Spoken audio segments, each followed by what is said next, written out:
ជំរាបសួរគ្រូអ្នកគ្រូនិងសិស្សសានុសិស្សនៃសាលារៀនខេមូប្រៃទាំងអស់គ្នាខ្ញុំមានឈ្មោះសឿងកំហៅខ្ញុំរៀននៅសាលារៀនខេមូប្រៃសាខាទី2ថ្នាក់ទី2រៀនជាមួយអ្នកគ្រូស្រីនិចថ្ងៃនេះដែរខ្ញុំពិតជាសប្បាយចិត្តខ្លាំងណាស់ដែលមកទីនេះអានមេរៀនទី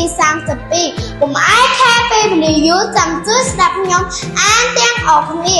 មេរៀនទី32បវេសនការអំណាចថ្ងៃនេះជាថ្ងៃចូលរៀនដំបូងរងនេះម្ដាយសុភីដាស់កូនពីប្រឡំពួនប្រាំសុភីរៀនចំខ្លួនទៅសាលារៀនសុភីផ្ញើពីដំណេករឿងងើបចេញពីក្រែនាងនិយាយអូថ្ងៃនេះជាថ្ងៃបវេសនការផងតាមមកអញ្ចឹងទៅជាមួយកូនដែរឬទេកូនឆ្នាំនេះកូនធំហើយកូនទៅជាមួយប្អូនហើយមើលប្អូនផងណា